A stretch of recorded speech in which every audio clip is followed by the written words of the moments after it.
Olá, boa noite. Estamos iniciando o programa Educação e Debate. Esse é o nosso primeiro programa no ano de 2016. Nosso programa trabalha com assuntos relacionados à educação, temas pertinentes e de interesse de toda a comunidade e de todos os professores. Nós temos hoje um assunto muito interessante e muito atual, que é a questão do autismo. Vamos trabalhar um pouco com essa temática e para isso nós temos convidados muito especiais. Temos a diretora da Escola de Autista, a professora Elda Terezinha da Silva. Professora, seja bem-vinda ao nosso programa. Muito obrigada, eu quero agradecer, muito boa noite, eu quero agradecer o convite, né? É um convite que a gente se sentiu muito lisonjeado por ser um momento bem pertinente na atualidade. E fico feliz que a TV Câmaras esteja realmente abordando essa questão que muito nos preocupa. Perfeito. Temos também o prazer de receber a Salwa Yannis, que é presidente da Associação dos Autistas aqui de Passo Fundo. Então, Salwa, seja bem-vindo, boa noite. Boa noite, muito obrigada pelo convite. Nós nos sentimos muito honrados de participar desse espaço, né? E ter essa oportunidade de mostrar o tema e falar um pouquinho sobre ele, sobre a visão dos pais dos autistas. Perfeito. E também temos o prazer de receber o Dr. José Renato Pádua, que é neuropediatra, atua aqui na cidade de Passo Fundo e tem um trabalho muito grande com relação à questão do autismo. Dr. Pádua, seja bem-vindo, boa noite. Boa noite, Eduardo. Boa noite, Elda e Salwa. É sempre muito desafiador falar sobre autismo, né? Então estamos aqui para esclarecer algumas dúvidas. Né?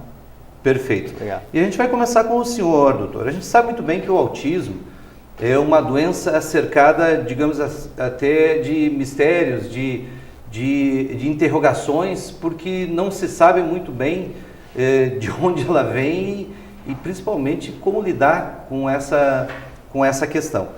E a gente tem acompanhado, né, a literatura e a gente vê que o autismo, seguidamente, ele é confundido com algumas outras doenças que são, na verdade, síndromes. O senhor poderia nos esclarecer exatamente o que é o autismo, qual é a definição exata do autismo? Sim.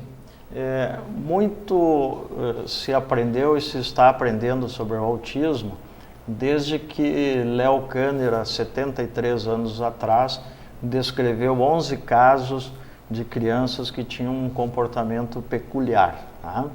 Então as pesquisas de lá para cá, e vejam, são 73 anos, avançaram muito. E hoje a gente sabe que o autismo ele é um transtorno do neurodesenvolvimento. Tá? Acontecem alterações no cérebro da criança que tem autismo. Alterações orgânicas, algumas bem visíveis, macroscópicas e outras só através de estudos bioquímicos ou microscópicos. Né? Então é um transtorno do neurodesenvolvimento, é um transtorno neurobiológico porque ocorrem alterações no cérebro e ele se manifesta através de comportamentos, né? Comportamentos. Basicamente é a questão comportamental que identifica o autista. Que faz o diagnóstico, porque através do comportamento e das atitudes que a gente chega ao diagnóstico. Né? E esses comportamentos eles giram em torno de prejuízos, principalmente na comunicação social, na interação social, né? E os pacientinhos com autismo, os pacientes com autismo, eles apresentam alguns comportamentos que são repetitivos, né? Áreas de interesse restritos, né? E tu me perguntaste sobre síndromes, né? Porque normalmente a gente inclusive acompanha no cinema, na própria literatura, onde apresentam casos que na verdade, pelo que se sabe, não são exatamente o autismo, ou podem ser até espectros do autismo. Eu gostaria que o senhor nos esclarecesse um pouquinho essa pequena confusão entre síndromes e, na verdade, o autismo. Na verdade, não há confusão. O que existe é que algumas síndromes aquele paciente que tem aquela síndrome ter um comportamento autístico. e ele tem a síndrome e vai receber o diagnóstico de autismo. Tá? Por exemplo, a síndrome do X frágil, né, que é a do cromossomo X frágil, é uma síndrome bem conhecida, né, que muitas crianças que têm essa síndrome têm comportamento autístico. Né? Então, eles são portadores da síndrome do X frágil e são autistas. Né? Assim como se a gente vamos pegar uma síndrome bem conhecida, a síndrome de Down, tem algumas crianças que têm a síndrome de Down e não têm comportamento autístico, mas se sabe que a quantidade de crianças que têm síndrome de Down, a percentagem daquelas que vão ter comportamento autístico pode ser maior do que na população geral, entende? Então, na verdade, não há uma confusão. Há que se fazer alguns diagnósticos diferenciais. Tá? Às vezes você tem uma criança com deficiência mental, né? E só deficiência mental, mas não tem comportamento autístico. Por outro lado, você pode ter uma criança com autismo e que tenha deficiência mental junto. Né? Então as são coisas distintas. Né? Perfeito. Distintas. A gente vai continuar conversando, depois a gente vai aprofundar um pouquinho nas causas, nas consequências do autismo. Quero começar a conversar um pouquinho com a Elda, que é diretora da escola Olga Caetano Dias, aqui de Passo Fundo, que é uma escola especializada na questão do autismo, recebe alunos autistas. Elda, fala um pouquinho da escola, quando ela foi criada, qual é o objetivo da escola quando foi criada. Me conta um pouquinho dessa história do Olga. Bom, a princípio a escola ela foi criada em 2001. Em 2001, mais especificamente no dia 24 de 2001, e em 14 de setembro do mesmo ano ela foi inaugurada. Entretanto, ela ficou nessa sede alguns anos e posteriormente ela passou a vigorar, ou seja, a funcionar hoje onde atualmente era a antiga Rádio Planalto. Que é lá no Bosque, né? Que é na rua Scarpellini Guese. E aí ela foi reinaugurada em 7 de março de 2007. Então, lá no Bosque. Daí. Lá no Bosque. Mas até então, antes de haver essa reinauguração, a escola ela contava assim com um número pequeno de professores, né, e de alunos. A escola contava com 12 alunos e 6 professores na época que ela foi inaugurada. 12 alunos e 6 professores. Exatamente. E um médico clínico. E depois o que aconteceu? Foi montado um ambulatório onde nós tínhamos um auxiliar de enfermagem e também uma pessoa que trabalhava mais especificamente como fonoaudióloga. Hoje, atualmente, a escola não conta nem com essa questão que dê um atendimento na área da saúde, porque a escola hoje ela está voltada mais para o atendimento pedagógico. Então, assim, esse trabalho, esse trabalho que anteriormente tinha associado à saúde, era um convênio com a Secretaria da Saúde. Então, hoje nós não temos mais esse convênio. A partir daí, o que aconteceu? O Grupo Alma, que é a Associação dos Amigos das Crianças Autistas... Que a Elda é presidente no momento? A Saula é presidente. Perdão, a Saula é presidente. Então, assim, ela se reuniu e resolveu, um grupo de pais se reuniram e resolveram criar esse grupo. E esse grupo, ele partiu, como que ele conseguiu que a escola tivesse um diferencial e pudesse ter esse atendimento pedagógico? Esse grupo da associação, eles se reuniram, né, depois de formado, e entraram com um pedido no Ministério Público. E aí, a partir daí, se conseguiu uma escola onde a questão pedagógica fosse levada em conta e principalmente sabedores que somos, que embora, como o nosso renomado doutor Pádua colocou, muitas vezes esses alunos eles apresentam algumas síndromes associadas, mas isso especificamente não quer dizer que a criança ela não tenha condições de ser trabalhada nas suas questões de socialização, de interação social, né? Uhum. Então, assim, ó, a nossa preocupação é justamente isso, que esse atendimento aconteça, né, Eduardo? Uhum. Para que essas crianças e adolescentes e até alguns adultos que não tiveram a oportunidade de ter a estimulação precoce enquanto crianças pudessem ter esse atendimento. Então, o que a gente se preocupa? Que hoje nós temos um quadro bem diferente dentro da escola. Nós temos alunos de 5 a 12 anos, onde a gente trabalha mais especificamente a questão da alfabetização, né? De preparar a criança para ela poder seguir assim um trabalho pedagógico ao longo dos anos da vida escolar delas. E também temos crianças assim, adolescentes de 13 anos de idade, e temos pessoas com uma idade mais avançada. Então, qual a preocupação da escola atualmente? Que nós temos 2 quadros bem diferentes, porque a escola ela é atendida em 2 turnos. A princípio, como eu coloquei, pela parte da manhã a gente atende crianças de 5 a 12 anos, né? À tarde nós atendemos adolescentes com 13 anos de idade e temos pessoas que ao longo do tempo, por já estarem sido incluídas na escola, elas continuam na escola, só que elas não fazem assim uma atividade diária. Elas têm dias que elas comparecem à escola. Até para que continue um processo de socialização. Exatamente. E outra, porque nós temos que dar atendimento e assessoria a essas pessoas, porque nós não podemos colocar essas pessoas à mercê da sociedade. E da sorte, né? E da sorte. Nós, assim, nós enquanto educadores, enquanto professores, nos preocupamos muito com essa questão. Então, aqui, o que se precisa ser criado? Um centro de convivência, onde as pessoas possam ser atendidas e continuarem sendo trabalhadas para que futuramente serem inseridas, de repente até no mercado de trabalho. Perfeito. Porque nós sabemos de vários casos de pessoas autistas que conseguem trabalhar, ter uma atividade, né?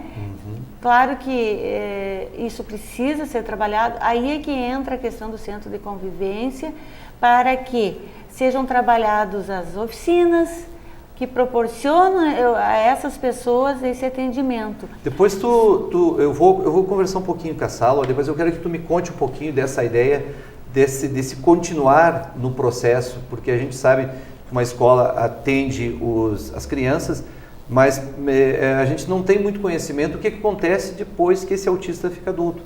Então depois tu nos conta um pouquinho qual é a ideia desse centro de convivência. Sala, me fala uma coisa assim, me conta um pouquinho da ALMA. A ALMA é a Associação dos Amigos da Criança Autista. E me conta qual é o objetivo dessa associação, como ela foi criada, como é que ela funciona hoje? Bom, ela foi criada pela união de pais que, na verdade, não tinham onde conduzir os seus filhos, né, no sentido de aprendizado, de interação social, né? Cada família procurava individualmente um profissional de uma área, da área da saúde geralmente, né? Ou mesmo da área pedagógica, mas individualmente. Então, os pais se uniram, né? Criaram uma associação que é inspirada e orientada pela ALMA de São Paulo, na época da sua criação. Tem o mesmo nome da Associação de São Paulo. Tem o mesmo nome, né? ALMA. E a criança autista, devido a que a idade mental deles, ou a idade comportamental, acho que já posso falar mais assim, né, doutor? É infantil, né? Dificilmente eles têm um comportamento adulto. Há exceções, sim, há exceções, né? Mas é um número reduzido. A associação, então, a partir dessa união, né, conseguiu, como a diretora falou, a criação dessa escola de autistas, e a partir de então eles começaram a ser trabalhados em um ambiente mais propício a eles, né? Então, a partir da criação da ALMA é que se veio a escola. Então, foi uma iniciativa da associação que, juntamente com o poder público, se criou a Olga Caetano. A ALMA existe desde 31 de março de 1999, né? E aí, através dessa ação no Ministério Público e posterior vamos dizer assim, um pedido para a sociedade, para o município, para o poder público municipal, né? Então foi criada através do município, da Prefeitura de Passo Fundo, essa escola, onde as crianças são atendidas. Elas, assim, as crianças, como a diretora já falou, o doutor também sabe e já comentou isso, elas, quanto antes elas começam a ser trabalhadas, melhor é o seu desenvolvimento. Então, isso é a estimulação precoce, né? A partir de que idade? A partir do momento que se identifica. Que nasce, né? Porque qualquer criança estimulada talvez desde essa pergunta cedo... seja mais propícia para o doutor, mas eu posso te fazer. E tudo bem, desde que nasce, mas como é que tu identifica esse processo? Tu, como presidente da associação, como é que um pai que está nos assistindo, ele pode dizer, olha, meu filho tem 6 meses e ele já está com algum sintoma de autismo. Como é que funciona isso? Com meses, dificilmente se vai identificar. Apesar de hoje já ter pesquisas tem um método francês que já começa a identificar no 1º mês, no 6º mês. Mas em casa é muito difícil. E a primeira identificação de diferenças, que é o que a gente percebe, é em casa. Isso acontece quando a criança começa a se aproximar de 1 ano, começa a ter as reações de sorriso, de fala, de contato visual. Porque o autista, uma das características é não ter o contato visual, né? Quando não trabalhado, sim. Mas se trabalhado, ele chega a isso. Se trabalhado, o autista tem muitas modificações. Um autista sem ser trabalhado, ele tem aquele aspecto que se mostra nos filmes muitas vezes, né? Do balançar, ter o seu mundo isolado. Mas é isso que a gente faz, é isso que a escola procura fazer também, né? Trazer ele à integração do nosso mundo, né? Do mundo de todos, digamos assim. A gente vai fazer um breve intervalo, daí no próximo bloco, doutor, o senhor vai começar. Eu gostaria de saber, principalmente, a questão das causas do autismo, quais são os tratamentos hoje possíveis, né? E se há uma perspectiva num médio, longo prazo de cura da questão do autismo, ou se mais adiante é de fato uma questão de cura ou é uma questão de aceitação da própria questão do autista. Então no próximo bloco o senhor já começa abordando essas questões. A gente vai fazer um breve intervalo e voltamos daqui um pouquinho para conversar um pouco mais sobre o tema autismo. Voltamos já já.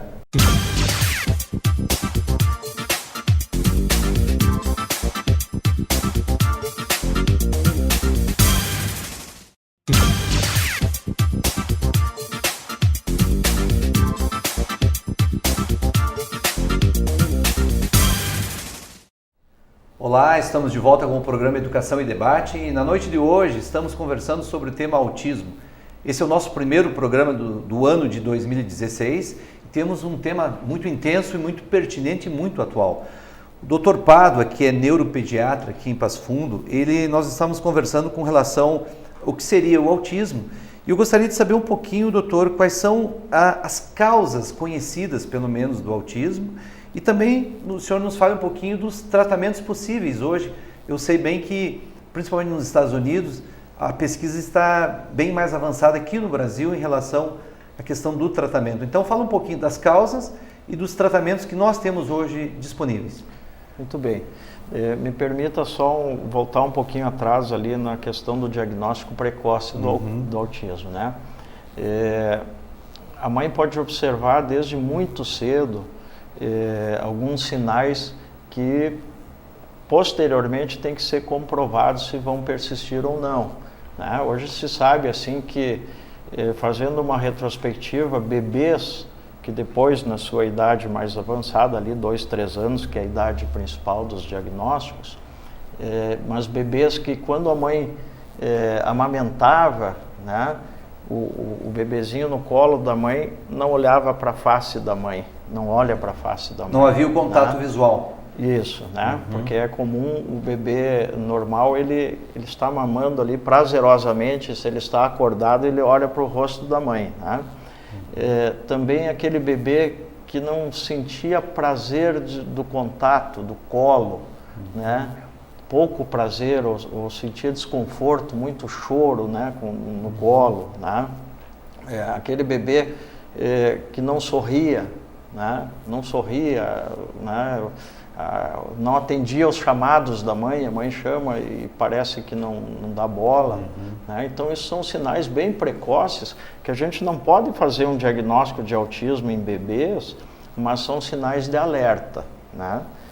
Porque a maioria dos diagnósticos eles são feitos por volta de 2 a 3 anos de idade. É, né? Aí que se tem condições de constatar e um dos primeiros sinais que a família nota é a dificuldade na comunicação, especialmente na linguagem expressiva, que seria a fala, né? Que é o mais chamativo. Sim. Né? Então esse é um dos primeiros sinais. O que a criança apresenta? Dificuldade de formular os vocábulos? Ele atrasa na construção ou ela não fala, ou ela fala muito pouco relativo à sua idade, né? Ou ela tem uma linguagem toda própria dela, ininteligível para as demais pessoas, ou uma linguagem infantilizada, né? E assim por diante. Então, são vários sinais, né? Doutor, assim, sobre as causas do autismo, o que o senhor poderia nos dizer? Existe uma causa conhecida para essa questão? As pesquisas, elas são muito intensas diariamente. Hoje, se nós formos ver os laboratórios de pesquisa no mundo todo, estão procurando, uma das principais pesquisas quanto a descobrir causa do autismo, mas isso se viu que é multifatorial, já se descobriu muita coisa. Por exemplo, antigamente a gente sabia assim, que em torno de 10% das causas de autismo eram genéticas, hoje as pesquisas já mostram que é em torno de 30%. Aumentou. Né? O autismo é uma condição hereditária. Né? A genética está implicada no autismo. Né? Hoje, no genoma humano, se sabe que se está estudando principalmente 10 genes, né? Que acontecem alterações em muitas pessoas ou crianças que têm autismo. Tá? Então, o fator hereditário é um fator forte, fator importante. Né? E o fator ambiental, ele também existe, é importante. Hoje a gente sabe assim que algumas substâncias tóxicas, né? A gente sabe que algumas infecções congênitas podem ser responsáveis pelo autismo. Né? Eu li há pouco tempo uma pesquisa do MIT, né? O Instituto Tecnológico de Massachusetts, onde eles apontavam como um produto químico que é usado amplamente nas lavouras, inclusive no Brasil, que é o glifosato, que teria uma causa muito próxima, estaria relacionada a casos de autismo nos Estados Unidos. E isso pode de fato acontecer? Isso foi lançado por uma pesquisadora desse instituto, né, como sendo causa. Somente que a comunidade científica, ela, para dar certeza, né, numa causa, ela exige que os trabalhos com metodologia científica sejam mais aprofundados, né? Porque a gente entende assim que possa ter ou pode não ter, mas tem que ter uma comprovação. Não adianta ter uma observação mais empírica ou mais informal. Ou apenas um caso, um exemplo para tornar, generalizar, né? Entende? Então, assim, não posso dizer que sim nem que não, mas assim, a comunidade científica diz que precisa de maior comprovação, né? Para poder... Eu vou voltar com o senhor vai nos falar um pouquinho, logo em seguida, a questão dos tratamentos existentes hoje, mas eu quero conversar um pouquinho com a Isabela Nascimento de Matos, que é professora da escola Olga Caetano Dias e trabalha diretamente com a questão pedagógica. Tu lida no dia a dia com o aluno autista. Como é que é essa experiência, Isabela? Em primeiro lugar, boa noite, seja bem-vindo ao nosso programa. E me conta assim, como é que é essa experiência de lidar com um aluno tão especial quanto o autista? Bom, eu trabalho na escola há 5 anos, né? A escola já tem uma caminhada de 15 anos. E eu tenho uma caminhada já de 30 anos de magistério, né? Então...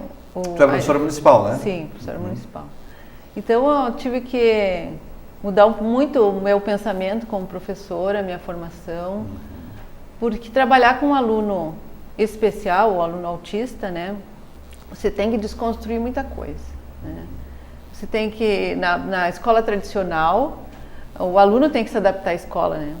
E ali não, é os professores e a escola que tem que se adaptar ao aluno.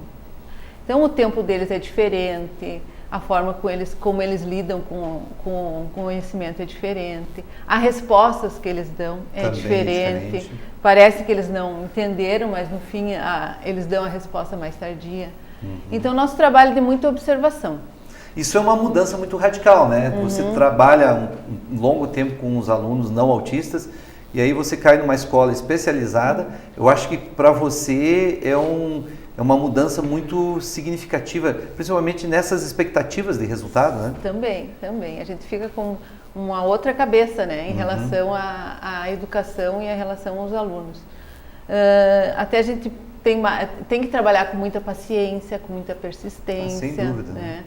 Porque os resultados às vezes parece que não aparecem, mas no fim a gente, numa hora dessas, eles dão a resposta. Então a gente observa muito os alunos, né? Para trabalhar as habilidades que eles precisam. Tu tem 20 horas na escola ou 40 horas? 20 horas. 20 horas. 20 horas. E tu só trabalha com autistas ou tu tem algum regime em algum outro lugar? No outro turno eu trabalho numa escola estadual com alunos da não escola, autistas? E como é que tu lida com essa questão, assim, tu sente essas diferenças, como é que é? Me conta um pouquinho, porque é uma curiosidade que a gente tem, né, desse profissional que trabalha lá na escola. O nosso olhar em relação ao aluno que não é autista é outro olhar. A gente já vê mais expectativas, né? Mas também bastante possibilidades. A gente enxerga aquilo que a gente não enxergava, né? E coloca muita fé nos nossos alunos. Sem dúvida, né? Porque afinal de contas eles são alunos especiais, né? Sim. São seres humanos especiais. A gente volta um pouquinho depois para você me falar de um projeto que vocês têm, né? Que foi desenvolvido. Salva, me conta um pouquinho mais da associação. Essa associação dos pais, como é que ela faz esse trabalho com a escola? É um trabalho integrado? Vocês trabalham juntos? Me conta um pouquinho dessa relação com a escola. Apesar de sermos instituições distintas, né, a gente sempre caminhou de mãos dadas, se não abraçados, né? Porque a gente não pode dissociar quando se trata dos autistas, né? O trabalho que é feito lá na escola tem que ter continuidade em casa. Então tem uma orientação também com os pais, né? Mas a ALMA, a associação, tem um papel também um pouco diferente. Por exemplo, a escola é a parte pedagógica, a parte de ensino, né, e socialização. As famílias, só que não todos os autistas fazem parte da escola, né? Tem uma idade mínima até hoje para entrar, que a gente está lutando, inclusive, para diminuir, justamente pela estimulação precoce, né? Tem aqueles autistas que não vão na escola, tem alguns que não vão por opção, né? Mas que fazem parte da associação. O autista ele não vai na escola ou só se ele não quiser? Ou tem alguma restrição de algum que de fato não possa participar? Tem idade, né? A partir de 5 anos, 6 anos, 5 anos. 5 anos. A partir de 5 anos, né? Que é o que a gente está tentando mudar, né? E alguns autistas que têm condições de ser incluídos na escola regular, que não estão lá, porque os pais não procuraram. Alguns, até hoje, ficam em casa e não sabem que podem ir lá na escola. Esses alunos os autistas que podem frequentar uma escola regular, são aqueles cuja severidade do caso não é tão intensa, é isso? Eles têm um autismo mais leve, né? Eles conseguem uma socialização, um certa entendimento melhor, uma interação. E a gente pode dizer assim que são a minoria dos casos, né? A grande maioria vai para a escola. Isso. Nós temos hoje 50 alunos na escola. 50 alunos? Hoje Mais são 50. 54, está 56 já, já 56. A maioria dos que estão incluídos são os alunos menores, né? Porque eles também já começaram mais cedo, uma estimulação. E a associação também tem um papel de auxílio às famílias. Auxílio como assim, né? Nós, como pais, quando a gente tem um filho, a gente não sabe como, qualquer filho, a gente não sabe como fazer. Quando se tem então um autista ou alguma deficiência, menos ainda, menos né? ainda, né? Dificuldades são maiores. Então, o papel dos pais que já têm uma caminhada com relação aos pais que estão iniciando é muito importante, porque quando a gente inicia, e eu passei por isso, né? Porque eu estou com a associação desde que ela foi criada, e o meu filho tinha 2 anos e 1 mês. Tu tens filho autista? Eu tenho um filho autista que hoje tem 19 anos, né? E eu tive muito apoio, muito auxílio dos outros pais, me espelhando em muitas ações que eles faziam. E experiências que eles tiveram. Experiências que eles tiveram, né? E hoje eu passo para outros, assim como os outros pais passam. Mas é importante dizer que, mesmo a gente tendo esse espelho, essas experiências para nos ajudar dos outros pais, dos outros familiares, nenhum autista é igual ao outro, né? A gente fala que... Nenhum ser humano é igual ao outro. Né? Exato. Mas é que tem síndromes, né, que são muito parecidos, o comportamento e tudo. Né? E o autismo, ele é mais comum em meninos, né? Uma proporção mais ou menos de 4 meninos para 1 menina. E ele tem a cor azul como símbolo. A ONU que instituiu. Porque justamente por serem mais meninos. E a gente costuma dizer que os autistas são como tons da cor azul, cada um é um tom. Uma variação. Inclusive, dia 2 de abril é o Dia Mundial do Autismo. Dia Mundial né? do Autismo, dia 2 de abril, Foi né? instituído pela ONU, Instituído né? pela ONU. Estamos preparando, né? Nos organizando para uma comemoração. A gente sempre faz uma semana com atividades, né? Com os alunos, atividades para os pais. Nós temos agora a Semana Municipal do Autismo, de 2 a 9. Perfeito. Né? E eu já 2 a 9 de abril. De abril, isso. E eu já posso adiantar que, além de nós nos ajudarmos, né, nós também recebemos ajuda da comunidade. Né? Ajuda, quando ela vem de forma financeira, que é o caso que vai acontecer agora, algumas atividades a gente mesmo promove, e agora dia 8 de abril, nós teremos um baile, que é o Baile das Mimosas, aqui, que é tradicional aqui em Passo Fundo, que uma das entidades beneficiadas será a Alma, né? E a gente vai receber um benefício financeiro. No final do programa, se tu não te importar, a gente vai Sim. fazer vamos fazer uma chamada para esse baile, sim, com que certeza. ele é importante, né? E esse auxílio financeiro já tem uma destinação, que vai ser a montagem de uma sala de atividades esportivas para a escola, que é também uma forma que eu queria chegar de nós, como associação, contribuirmos para a escola. Porque quem vai funcionar na escola, né? Na escola. Quem vai utilizar são os nossos filhos, com o apoio e a orientação dos professores. Perfeito. Doutor Pádua, tratamentos existentes para o autismo. A gente teve também fazendo um levantamento. Existe um medicamento chamado metil B12, que parece que foi meio que descoberto por acaso, que serve para o autismo. Existem algumas dietas referente ao corte do glúten, da caseína. Existe de fato algum tratamento nessa linha que possa ajudar, doutor? Quando a gente fala em tratamento ou aborda tratamento com as famílias dos pacientes autistas, a primeira coisa que a gente diz é que a gente não pode falar em cura e prefere usar a palavra habilitação, né? Em tornar o paciente autista habilitado. Há que se estimular os seus talentos, né? Aproveitar aquilo que ele tem de bom e direcionar o tratamento para isso, né? E suprimir aquilo que sejam as suas maiores deficiências. Sempre em termos individuais, né? Você vai tratar um paciente autista, né? Individualmente, né? A pedra angular no tratamento do autismo são a educação especial, né? E a utilização de algumas técnicas de tentativa de mudança comportamental. Né? Então, a pedra angular são abordagens psicossociais. Né? Perfeito. Há que se evitar, se ter muito cuidado com modismos, com promessas de tratamentos miraculosos. Né? A gente compreende que os pais se sintam usar, ansiosos, entre aspas, né? Na sua ansiedade, no seu desespero, busquem alternativas, e a gente não pode condenar isso, mas a gente sempre tem que estar orientando no sentido de que tem que ter cuidado com esses tratamentos alternativos, né? Mesmo porque não se sabe que tipo de efeito colateral também poderá causar, né?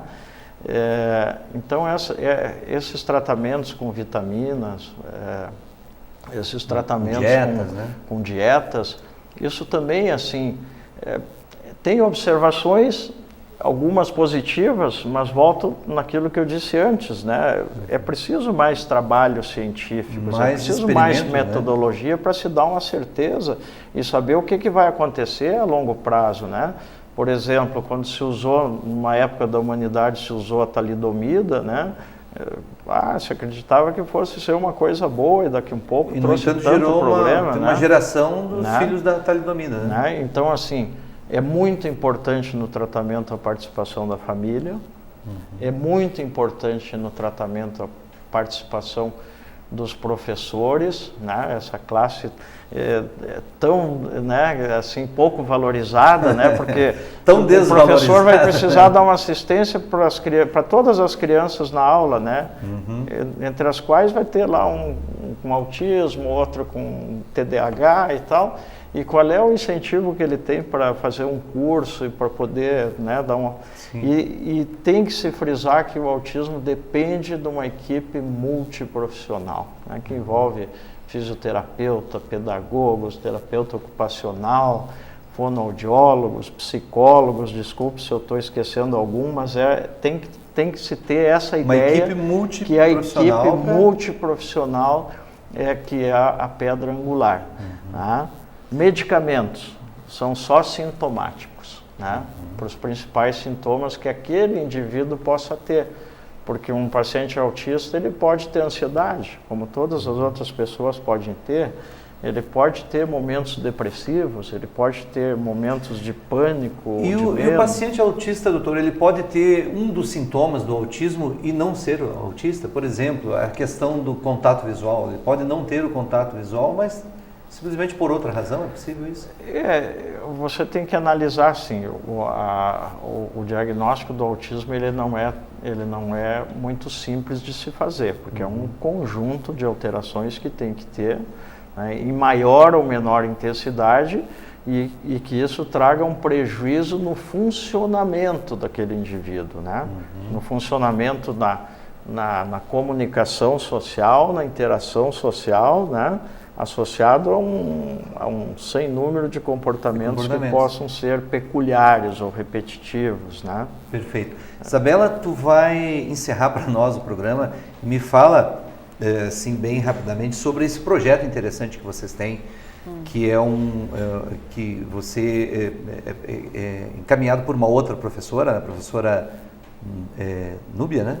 Não, a Núbia foi a nossa aluna. Aluna, isso. Então, como é que funcionou? Mas como é que é esse projeto exatamente? Eu trabalho com os alunos à tarde, né? São alunos mais adultos, de 13 a 39 anos. Então, a gente procura trabalhar as habilidades dentro dos interesses que eles têm, né?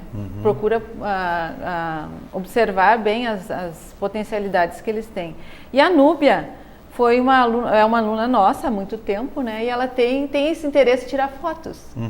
E ela sempre tira foto de todos os eventos, de tudo que acontece na escola, no dia a dia, o cotidiano. Inclusive, o nosso telespectador está acompanhando ali agora as cenas, né? Pode ir falando e a gente vai acompanhando. E a Núbia, ela tirou 1.400 fotos no ano passado, né?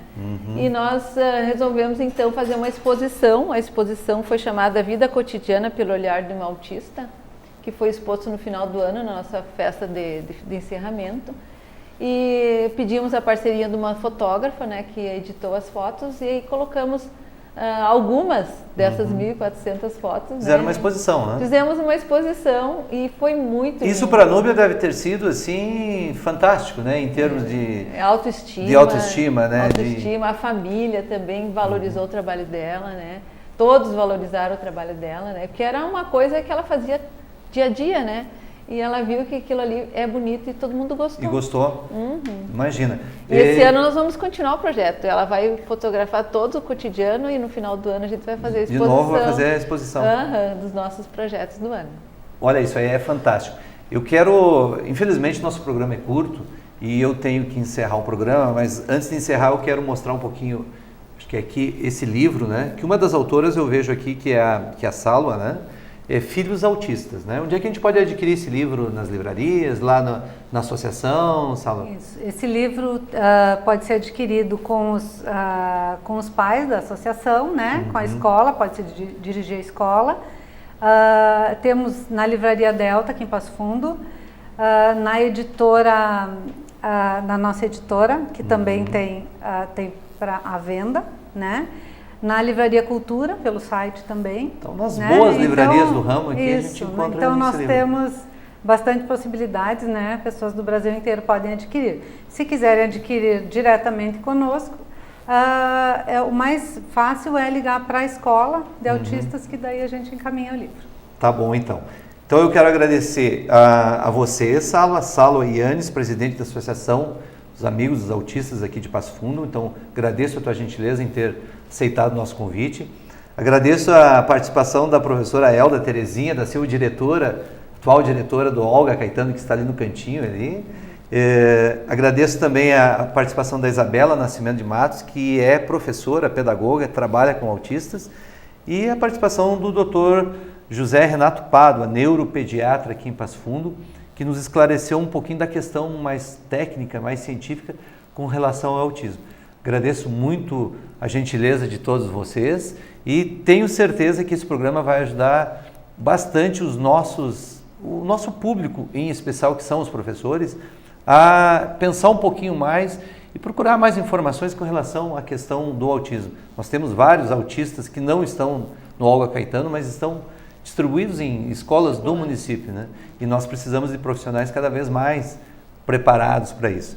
Então nós agradecemos mais uma vez a presença de vocês, agradecemos a atenção, o carinho do nosso telespectador e convidamos a todos para que fiquem conosco aqui na TV Câmara Canal 16, porque daqui um pouquinho nós temos mais atrações de qualidade. Uma boa noite, uma boa semana a todos.